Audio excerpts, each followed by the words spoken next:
이게 또 문제가 국세청 예규라든가 집행 기준을 보면 삭제되기 전과 동일하게 과세가 되지 않는 식으로 표현이 되어 있어요. 네, 안녕하십니까. 최일환 세무사입니다. 오늘은 국외자산 양도소득에 대해서 한번 알아보도록 하겠습니다. 국외자산이란 뭘까요? 국외 부동산이라든가 해외에 있는 아파트, 토지, 부동산에 대한 권리, 그리고 국외 주식, 이런 것들을 이제 포함하는데요. 국외 자산은 예외사항이 있습니다. 해외 자산의 양도일까지 계속 5년 이상 국내 주소 또는 거소를 둔 자만 해당이 된다 하는 규정이 있어요. 이 말은 뭐냐? 한국인이지만 해외에서 2025년까지 계속 거주를 했다. 비거주자에 해당한다. 그런데 2026년에 한국으로 거주할 생각으로 다시 넘어온 거예요. 입국한 순간 한국 거주자가 되겠죠. 그래서 2026년 3월에 외국에 있던 부동산을 매각을 했다. 그러면 당연히 과세가 될 것 같은데요. 아까 말씀드린 해당 자산의 양도일까지 계속 5년 이상 국내에 주소 또는 거소를 둔 자라는 거는 이게 거주자란 얘기거든요. 26년에 입국하기 전까지 해외에 한 6년 동안 비거주자로 있었다? 그러면 2026년 양도 순간 몇 달만 한국 거주자였잖아요. 이때는 과세가 안 된다는 거죠. 이게 소득세법 제118조 2의 국외자산 양도소득의 범위에 나와 있는 내용입니다. 그런데 이 문제가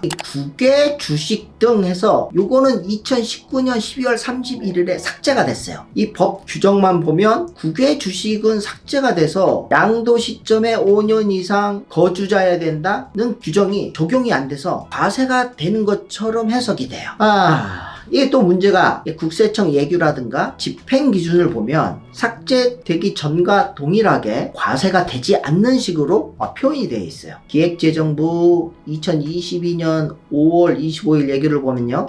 2020년 1월 1일 이후 국외주식을 양도하는 자가 5년 이상 계속 거주하지 않는 경우 국외주식 양도소득세를 과세하지 아니한다. 이렇게 나와 있고요. 국세청 25년 7월 31일 나온 예규에서도 국외 주식을 양도한 자가 5년 이상 계속 거주하는 경우 국외자산 양도소득세 납세 의무가 발생하나 거주자 여부는 생활관계를 종합적으로 고려해야 한다. 즉 양도 시점에 5년 미만 한국 거주자가 아니면 과세가 안 된다는 거죠. 그리고 또 여러분들이 유의해야 될 게 국외자산 양도소득 과세를 판단할 때 소득세 3조 1항에 이런 단서 규정이 있어요. 국내 거주기간이 5년 이하인 외국인 거주자에게 국외 발생 소득 중 국내 지급 송금분만 과세한다. 이런 내용이 있는데 요거하고 요 앞서서 말한 5년 미만 거주자 국외 소득 과세되지 않는 거하고 헷갈리시면 안 돼요. 소득세법 제3조 1항 단서 규정은 외국인인 거주자에 대해서만 적용이 되는 겁니다. 국내 송금 여부는 외국인인 거주자에 대해서만 적용을 하는 거고 한국인인 거주자가 5년 미만 거주자에 해당이 된다. 그러면 국외 부동산이나 국외 주식을 양도하고 국내로 송금하더라도 과세되지 않는다. 마지막으로 법 규정만 놓고 보면 국외 주식은 과세되는 것으로 해석하는 게 맞는데 예규를 보면 과세되지 않는다고 이제 표현이 돼 있단 말이에요. 해석을 잘 하시는 분은 아니다, 예규가 잘못됐다 해서 과세를 하겠다고 할 수도 있어요. 이때는 기존에 나와 있는 예규를 근거로 이때까지 비과세를 한다고 예규에 나와 있는데 왜 과세를 하려고 하느냐, 이렇게 주장을 해야겠죠. 왜냐면 신뢰 보호의 원칙에 따라 과세를 할 수 없다고 주장할 수가 있는 겁니다. 납세자 측면에서는. 국외 자산 양도소득에 대해서 한번